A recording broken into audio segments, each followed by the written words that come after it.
It is the 11th of the 8th, 2025. The time is 5 minutes past 8. That means only one thing. Over the next 10 or 15 minutes or less, a slightly curtailed one, there are very many F1 centric threads at which we need to pull. We'll talk Cadillac F1, the speculation around the drivers who they will employ for 2026 11th entrant, lest we forget. We'll talk about Stefano Domenicali even, who's got some things to say about sprint races and their format. So too, we'll talk about Lewis Hamilton, liquidation, nothing burger, neat burger, potentially. So too, we'll talk about Alex Palou, 4 in 5 years, techier than techie things. We'll talk about McLaren and David Brent Central. I always knew that Zach Brown was David Brent in the office. So too, we'll talk about Maximilian Verstappen and some of the things that Pierre Gasly has had to say.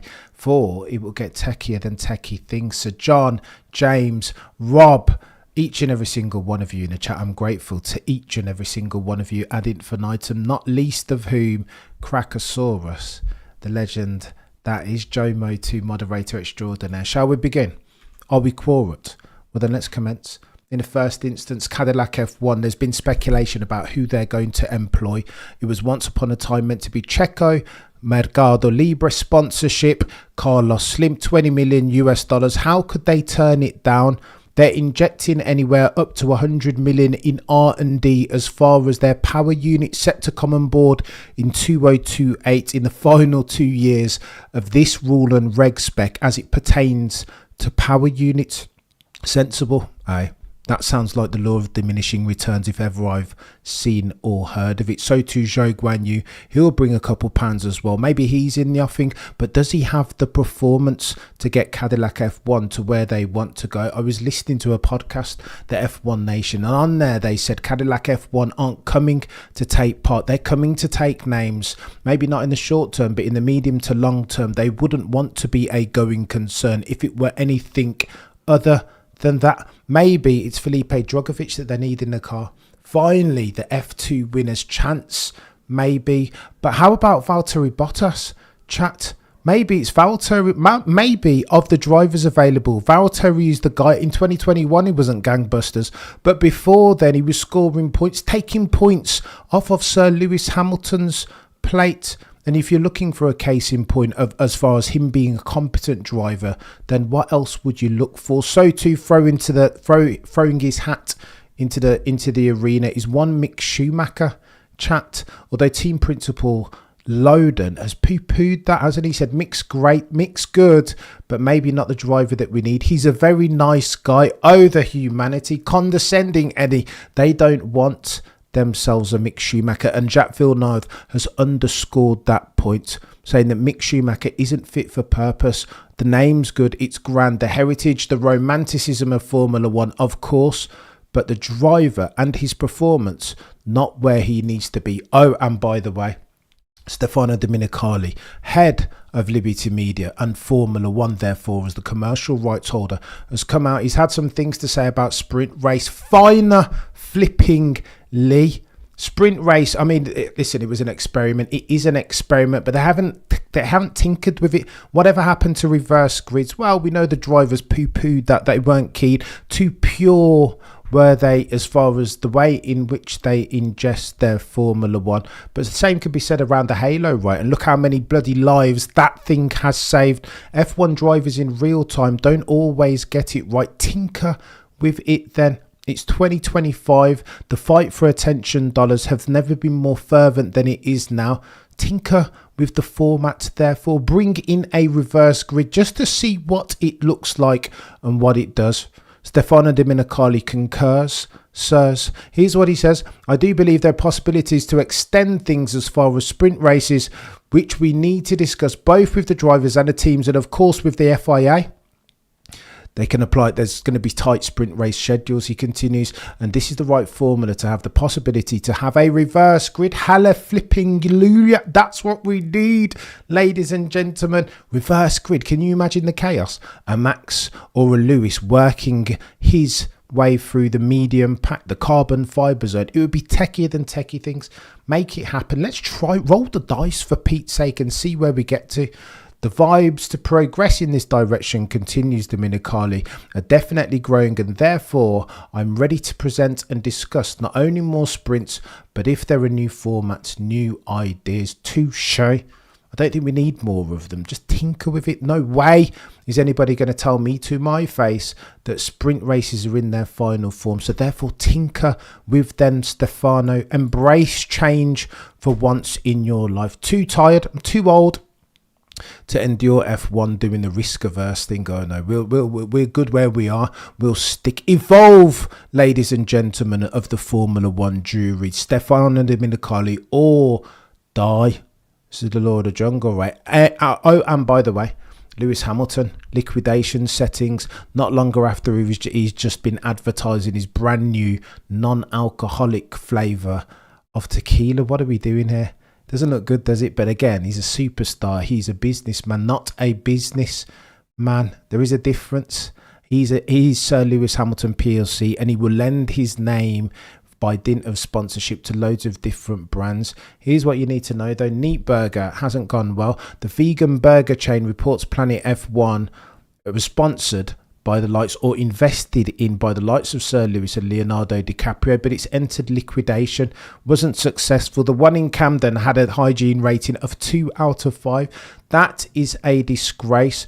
Around 150 jobs have been lost. It wasn't successful. I don't know who told Lewis and Leonardo that this was easy, that you just put your name to a chain and it goes gangbusters. Anybody who's ever run a restaurant will tell you there is no better way, if you're playing probability games, to lose money than to run a restaurant. So Lewis and Leonardo are just the latest in a long line of people who have tried and failed. As at July 22nd, it has emerged per Planet F1 that Neat Burger, Lewis Hamilton and Leonardo DiCaprio's charge, appointed FRP advisory as its liquidator 5 days only before Lewis Hamilton competed in Belgian Grand Prix at Spa, and not too many weeks before he endorsed his latest line of tequila. Oh, the humanity. Alex Palou, talk about this dude very quick. 4 in 5 IndyCar championships. If we're talking about Cadillac F1 and they want themselves a driver that North America as a growth market already identify with, who better than Alex Palou? For Pete's sake, bring that dude. Again, it's up to him, right? It sounds like he's more than happy in IndyCar, cementing for his legacy. But ladies and gentlemen of the F1 jury, if he blinks, if he so much as utters the of Formula One, Cadillac F1, you know what to do. That decision makes itself. For Pete's sake, bring him over. Be gangbusters, blockbusters, just as was Nigel going over to IndyCar to become a 2-time, or endeavour at the very least, to become a 2-time bloody world champion. Make it happen. This cross-discipline thing is perfect. And again, in 2025, the fight for attention dollars is as fervent as I think it is. Oh, and by the way, you know, Zach Brown's always giving me the ick.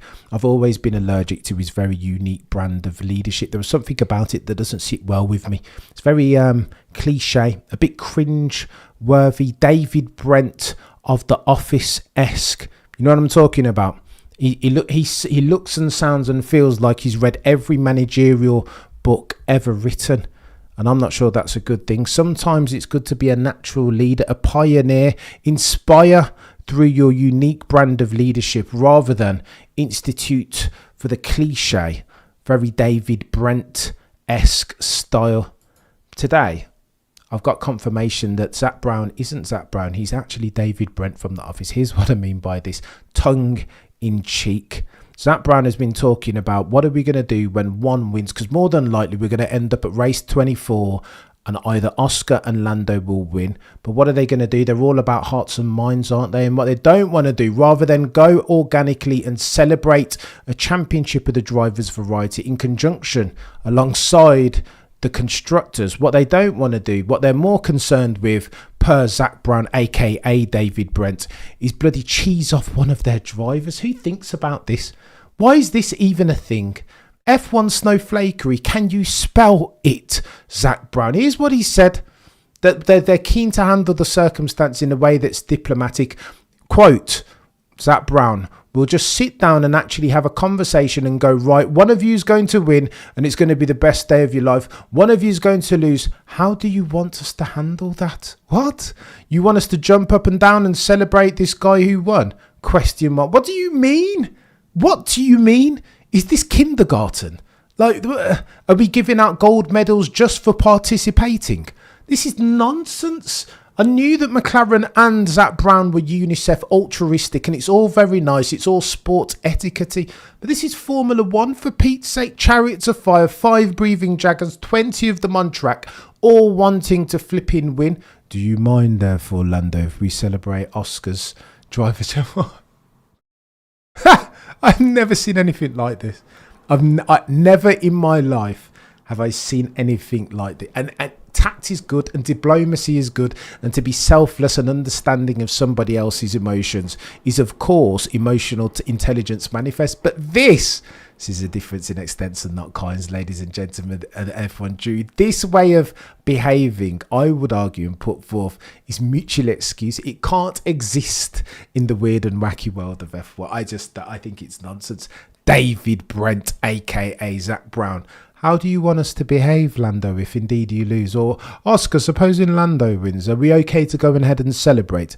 Are we okay to pop some champagne? I hope that won't upset you. These are bloody F1 drivers. What are we doing here? Honestly, you cannot write it. I've always wanted a levelling of the competitive landscape at the altar of, I don't know, a Maximilian Verstappen, if indeed RB could give him the car.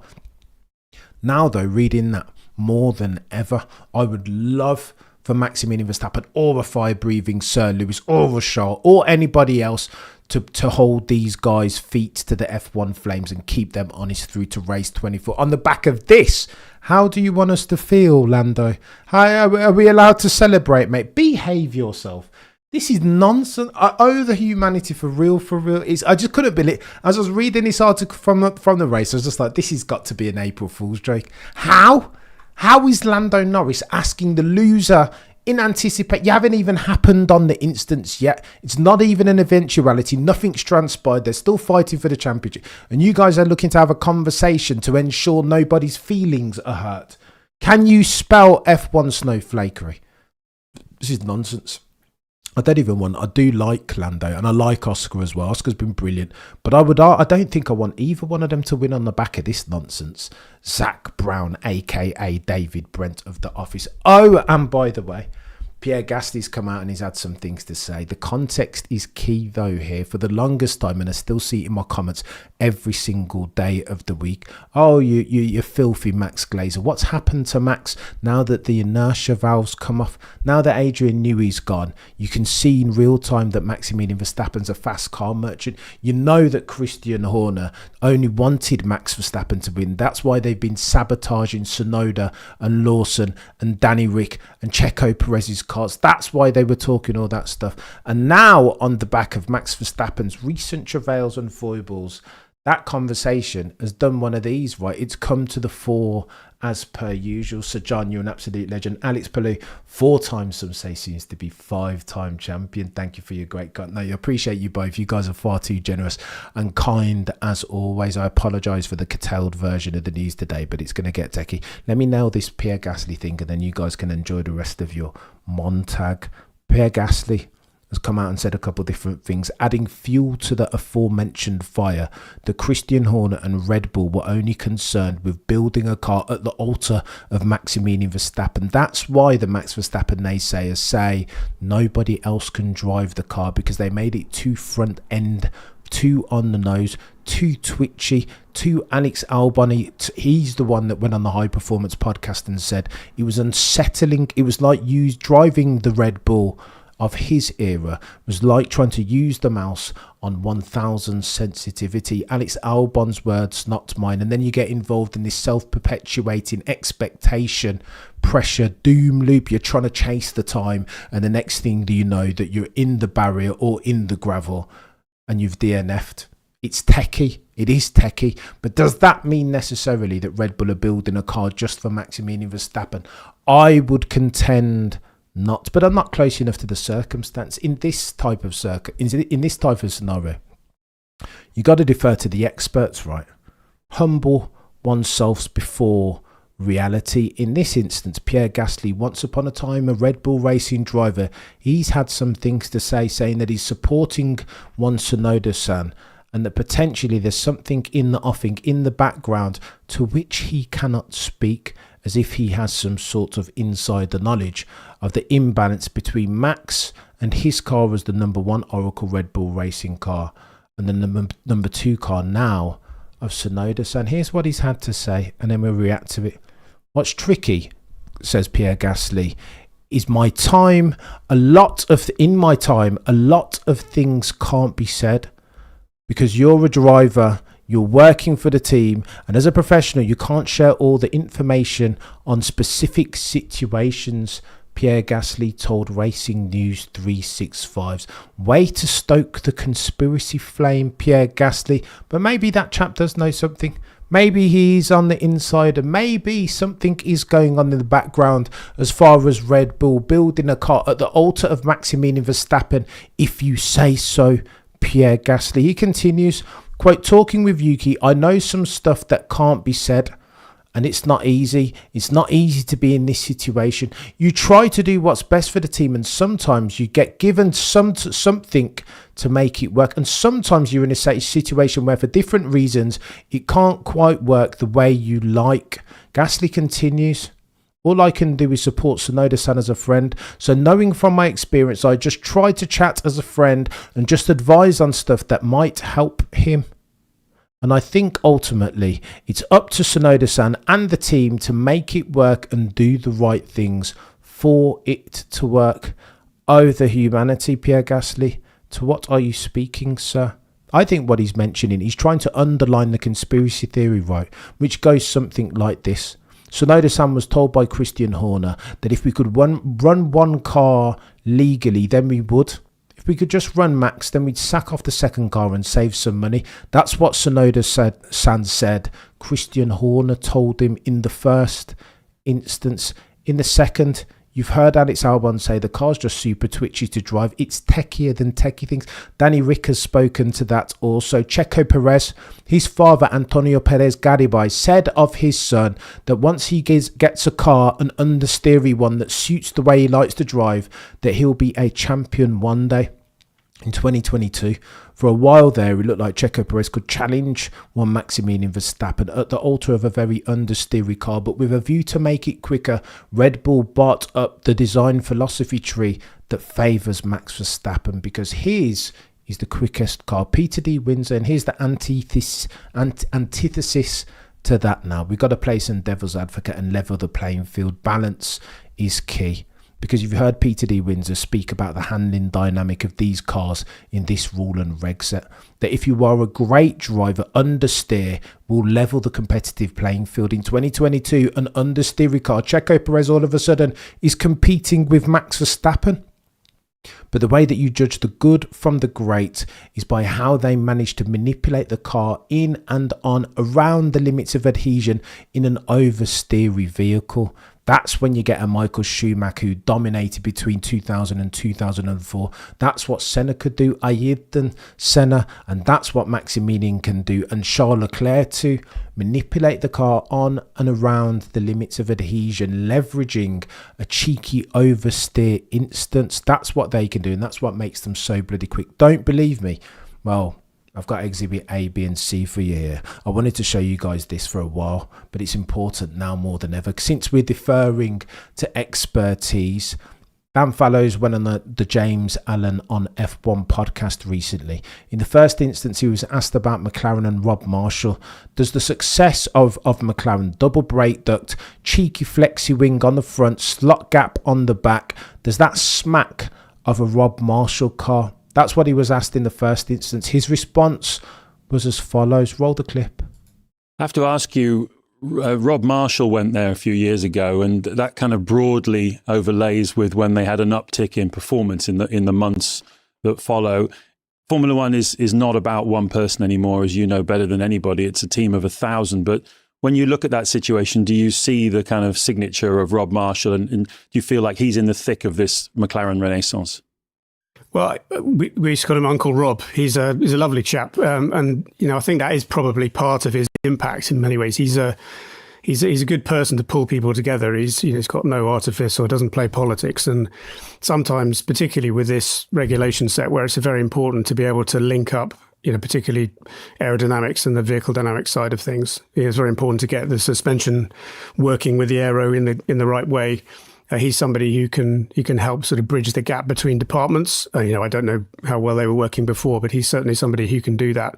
But also he's a great innovator. So if they have particular problems, particularly on the mechanical side, he's somebody who's very good at coming up with creative solutions for that. I think we've seen some interesting innovations from them on the suspension, for example. And I'm not saying it was necessarily him, but it's certainly got his name all over it, I think. It's got Rob Marshall's fingerprint on it, hasn't it? Super ambitious as far as the anti-dive and anti-squat suspension. It's techier than techie things, but to the Maximilian Verstappen circumstance, lest we wish to go down a tangent rabbit hole, he speaks to that, the single car myth, that there is only one car and they turn down the engines on the Sonoda-san, the second Red Bull racing car, because he speaks to that as well. Have a listen to this. I can tell you one thing that is absolutely true, is that the team do not deliberately make a car for Max Verstappen at the expense of his teammate. And he's somebody who likes to have, a huge amount of rotation. He likes to have a lot of front end in the car. He's running a lower rear wing level and everybody else still manages to get a lap out of it because he can just wrestle a car that's, recalcitrant around a circuit like nobody else can. That, ladies and gentlemen, is Dan Fallows, formerly of the Oracle Red Bull Racing parish. He was involved in building the 19 and the 20 car. He was there with Adrian Newey, his right-hand man, some say, before he left and went over to Aston Martin, the parish of Lawrence Stroll. There he is telling us that they never once deliberately built the car for Maximilian Verstappen. Sometimes you take some feedback from the fastest driver in the car and it just so transpires that way.